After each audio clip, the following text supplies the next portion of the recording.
Hello, everyone, and welcome to another video with the Transfer Portal CFB presented by NoContextCFB. I'm your host, Dylan Rubin King, and today we have a very special video for you on hand.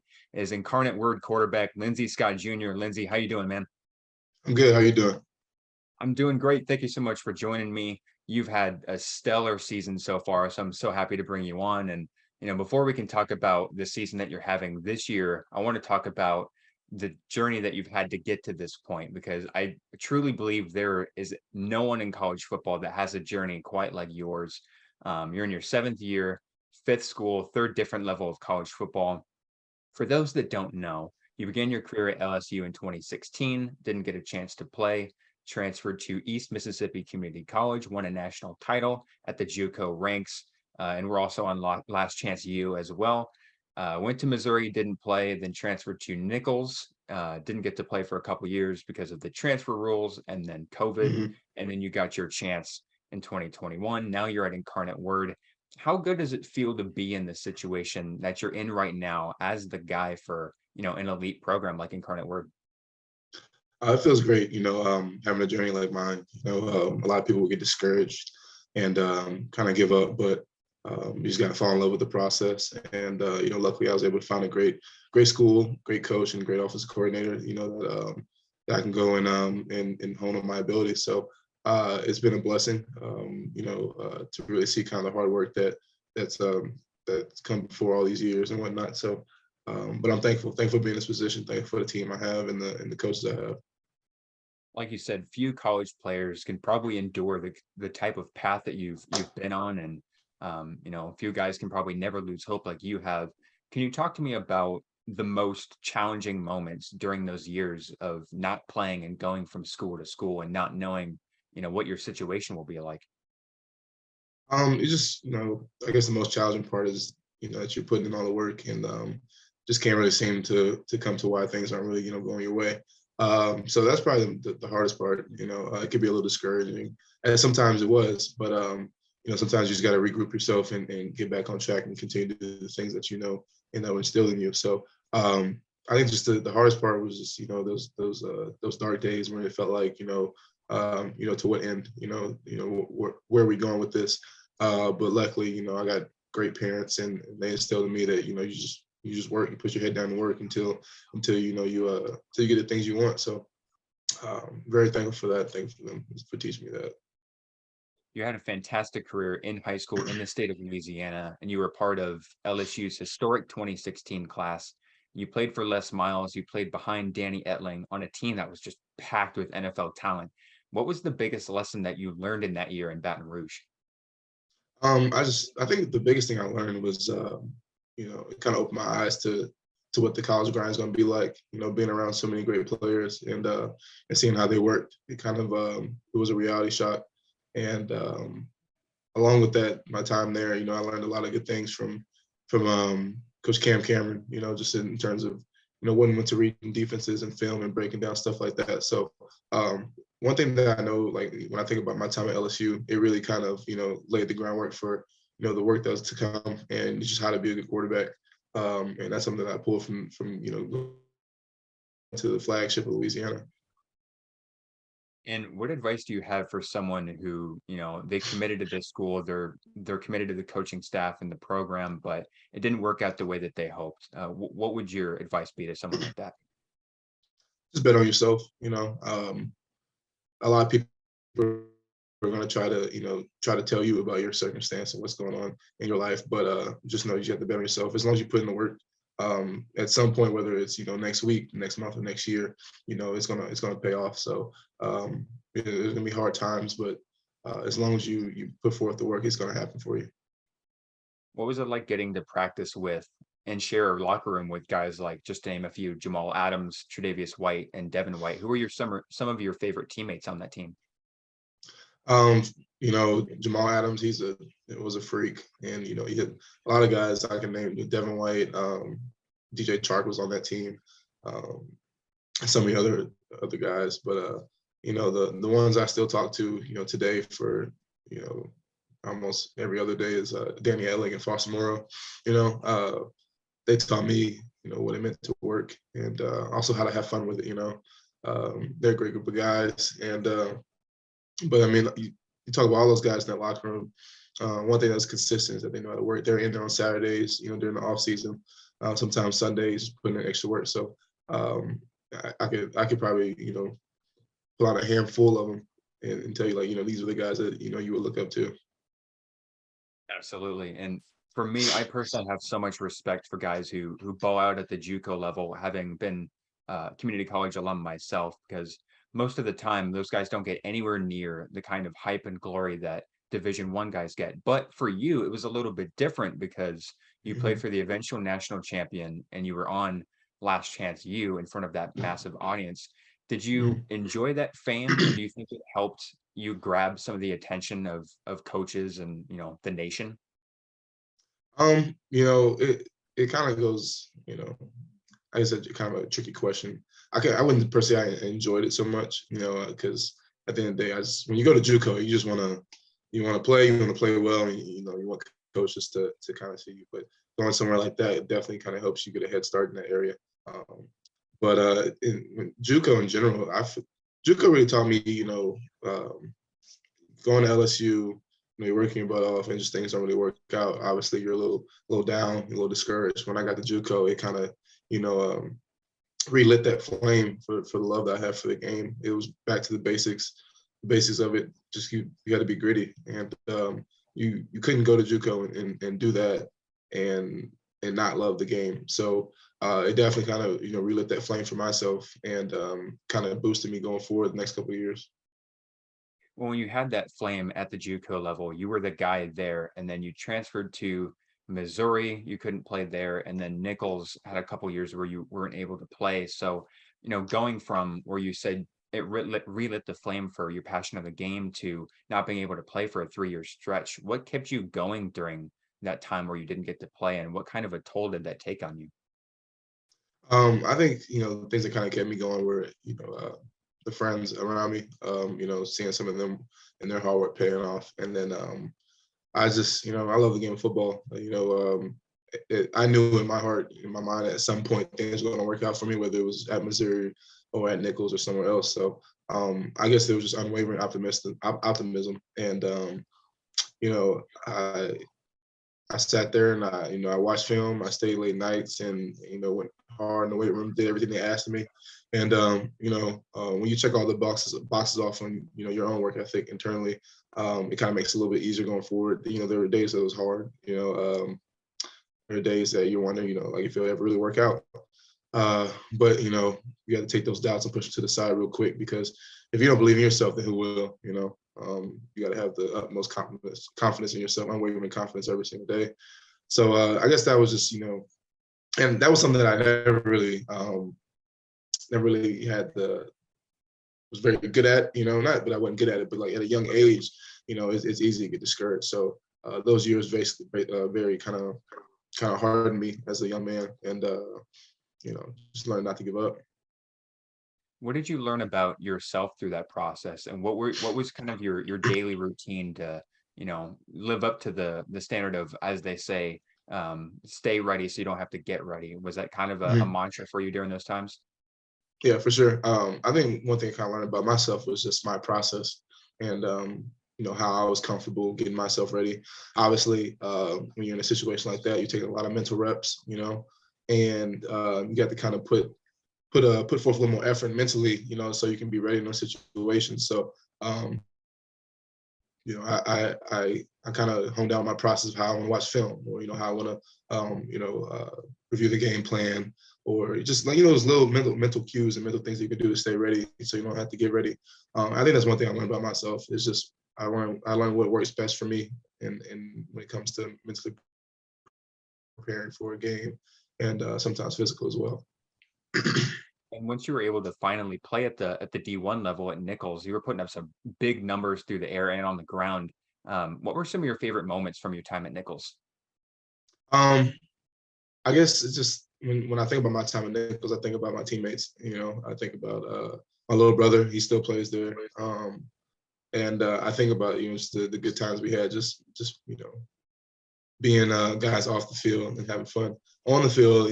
I think about my first game there. And how excited I was to finally play. And then, some games that kind of stick out. We played Northwestern State, throwing a last minute touchdown to win the game. Just stuff like that. The good moments and the moments that made all the hard work that we put in as a unit, kind of pay off. So. And toward the end of the 2021 fall season, because you played in the spring and the fall, you moved into a reserve role for Nichols. And what was that like for you to kind of go back to where you were before, where you weren't able to play? Obviously, you were still there as a leader with the team, but did that play into your decision to ultimately enter the transfer portal? Not necessarily. At that point in time, I wasn't my healthiest. Dealing some injuries that lingered from the spring season into the fall season, and then in the beginning of that fall season, I was playing pretty well, and then towards the back end, I just couldn't go in an ability that would best promote what's best for the team. So I didn't really kind of sway my decision moving forward, but I did learn how to kind of lead through adversity, from a different role. Obviously, things weren't going in my favor, but still as a team, those guys needed me to be a leader, and I learned how to do that kind of efficiently. It was weird at first, but I made sure I did the things that were in the best interest of the team. Why did you end up choosing to transfer to Incarnate Word to finish out your college career? When I was kind of sitting in the portal and got on the phone with Coach Keeney and Coach Leftwich, I immediately knew it was going to be a place for me. I wanted to go somewhere that I could, continue to develop as a passer. And Coach Kenny and Coach Leftwich are both college quarterbacks. Coach Kenny played in the NFL for a little bit with the Eagles. And I knew that having two offensive-minded guys as your head coach and your offensive coordinator, and who both play quarterback, was something that was going to contribute to my game a lot. So it was almost a no-brainer. On my official visit, usually you go out and show people the town and stuff like that. We just sat down, watched film, and talked ball. And I immediately knew that these are two guys I wanted to play for. And you had huge shoes to fill, replacing Cameron Ward, who had a prolific career at UIW. But you've ranked in the top 5 in Division I in passing yards for 6 weeks in a row now. What's working so well for you with this offense right now? I think it's just well, first with the offense, you got a great offensive line, great wide receivers, and two great, offensive-minded coaches that put together, amazing game plans. So my job as a quarterback is just to go out and make sure that I'm fully prepared, watching enough film, studying my plays so I can go and execute, put the ball in playmakers' hands. And then, they made my job, really easy. And then I think it's an accumulation, just all the things, that I've learned on a long college tenure that I applied to my game now. Whether it be from running, throwing, pre-snap reads, stuff like that. I feel like, and that's why I always say I'm very grateful for my journey, because I feel like I've learned, just a magnitude of things that have kind of led down to this moment. And, I'm pulling them out my back pocket wherever I need and applying them. And, it's making me, play more comfortably than I ever have. And, I think so far, you kind of reap the benefits of an amazing team, amazing teammates, great coaches, and just staying down and working. So I'm curious to hear about your experience last week returning to Nichols on the other sideline and getting a 35-point win there. What was that experience for you, and what were your emotions like going into that game? Yeah, going into the game, I made sure I did a good job of treating it like any other week. When you kind of think about this, I'm going back to my old school, seeing teammates, family, friends, where you start to let all those factors kind of creep into your process, you have a problem. So I made sure that I, treat it like any other week. And then, nerves and tension were kind of normal in going into, and then I finally stepped off the bus at the stadium and realized, I was back in my old stomping grounds, and immediately smiled, seeing a lot of familiar faces and friends and family. It was great, playing on my, at my alma mater. So, at the end of the game, it was pretty emotional going to see, hugging almost everybody on the team, talking to your old head coach. The whole family was there. Little brother played on the other team, tried to throw a touchdown pass on him. He wasn't going for it. So, but it was something that was really special. It's one of those moments that, when I get older, I remember. Was there anybody trash talking you on the field or after the game? There was a little trash talking going on between me and my brother. He was doing most of the talking, but trying to get me on my game. But some of the old guys that I remember from my time there, we were talking a little mess, back and forth. But uh, the hardest part is that when you play at Nichols, you play behind the student sections behind the visitor bench. So had a lot of like old friends and classmates, heckling at me. And but other than that, that's about it. And once your football playing days are over, what would you like to do in your career? I know that you tweeted, I believe last month, that you're interested in going into coaching. Is that kind of what you envision, Mhm. or is there something else in the books for you? Well, I got my bachelor's degree in computer science, so I love coding and whatnot. So that's always been kind of my plan B. When football's over for me, to start you know building some type of software, working with in the tech industry. These last couple of weeks, though, I have been thinking about coaching just because how much I enjoy being around the staff. Who knows what happens in the future? But when you have a great group of guys like this, it kind of makes you want to get into it, because I see how much they enjoy it, and how much they enjoy each other and working together. So we'll see. Nothing is solidified for me yet, but we'll see down the road. Well, I mean, the way that you're playing right now and the way that you played going back to Nichols, I don't think it would be too far-fetched to say that you have an NFL potential down the road. Is that something that you've dreamed of and are going towards? Yeah, I think I want to play football as long as possible at the highest level as possible, and that's the way that I work. I work towards that goal. So anybody that's been at this long, if the opportunities was presented in front of them, I'm sure they would take it too. So um, you know, job's not finished. We still got a lot of game to play, a lot of regular season, and God willing, postseason. So um, I just think that I try to wake up every day and have habits that reflect the mission and the end goal. And the end goal is playing professionally one day. So I've been working hard for 7 years, so I'm just keep working hard and see what happens. And last year, you attended the Manning Passing Academy at Nichols. There were a bunch of current NFL quarterbacks there, like Kenny Pickett, Malik Willis, Mhm. Matt Corral, along with a bunch of future quarterbacks in the NFL, like Bryce Young, Grayson McCall. What was it like to attend that academy, and which quarterback stood out to you the most? Um, it was great, being part of that fraternity, and you see all these guys, and you see their names on ESPN and whatnot, and see them on social media, and then you get in front of them, and you realize there's just regular guys like you and the next guy. So we had an amazing time. Some of the quarterbacks that stuck out, obviously Kenny stuck out. Malik Willis, he had a strong arm. Him and Anthony Brown that went to Oregon. They really jumped out arm strength wise. And then you got Grayson McCall. He was just you kind of tell him running around. He was a pure athlete. So all those guys are great quarterbacks, and the Mannings do a great job of putting that on. And I appreciate them for having me that year. And to say that I went there and was a part of that year in that fraternity kind of means a lot. So. On paper, NFL draft scouts might overlook someone like you because at the time of your rookie training camp, you would be 25 years old, obviously having been in college for 7 years and at five different schools. But if there are any NFL scouts that are watching this and trying to learn about you, why shouldn't they overlook you?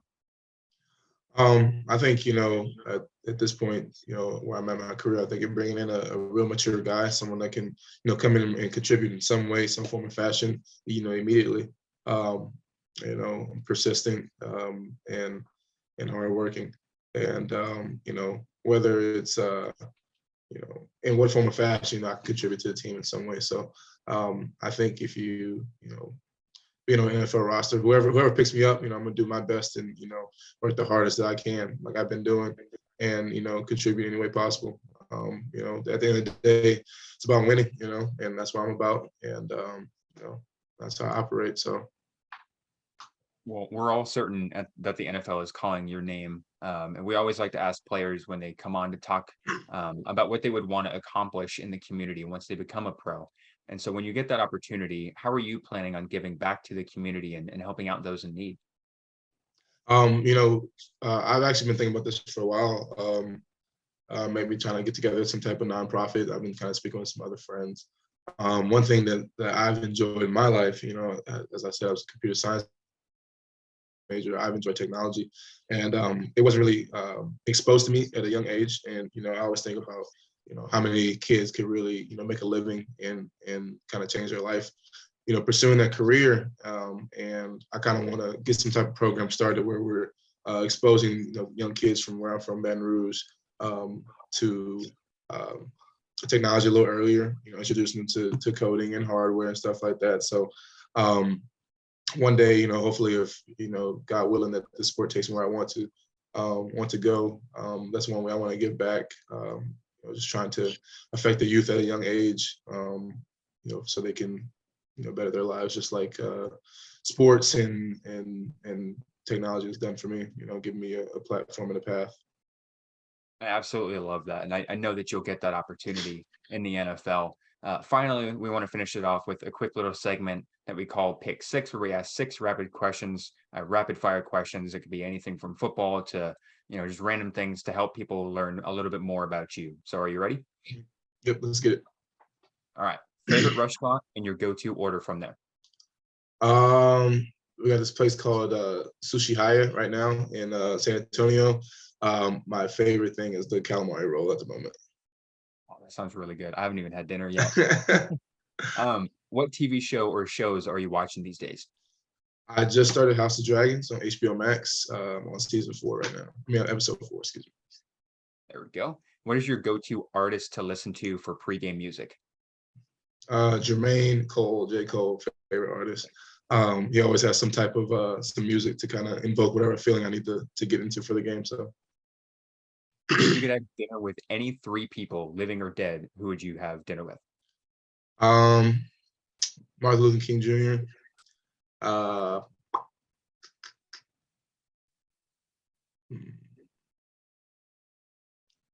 Probably LeBron James, and that third one is going to be a tough one. And Barack Obama, yeah, for sure. I feel like that's a well-rounded group right there. Absolutely. Which athlete do you idolize the most and why? I would probably say, growing up, I was a big Drew Brees fan. Not being the biggest quarterback that he was, but still doing all the amazing things that he's kind of set in front of him. I got the chance to meet him, and I think that just kind of backed up any love and admiration that I had for him in his journey. Meet him in person. So definitely Drew Brees. And lastly, do you have a hidden talent that few people or nobody knows about?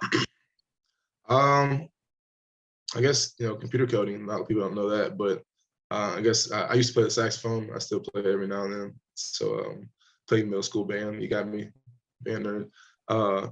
But yeah. Yeah, I mean, if we ever put together a transfer portal CFB talent show, we'll definitely hit you up with the saxophone. You still got it. You still have it? Yeah. It's in my closet at my mom's. Perfect. Yeah, we'll definitely hit you up because we've talked to a bunch of people that play all kinds of instruments and stuff like that. Yeah. So that'd be super cool to break off the rust a little bit.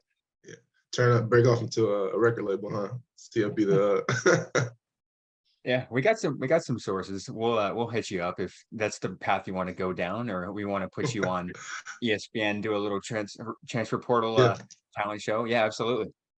For sure. Well, Lindsey, thank you so much for your time, man, and congratulations on an incredible season so far. Obviously, it's not done yet. You got so much more to go, but man, you're balling out, man. It's so fun to see after everything that you've gone through, and you deserve everything that's going to come your way. So thank you so much, man. I really appreciate it. Appreciate you.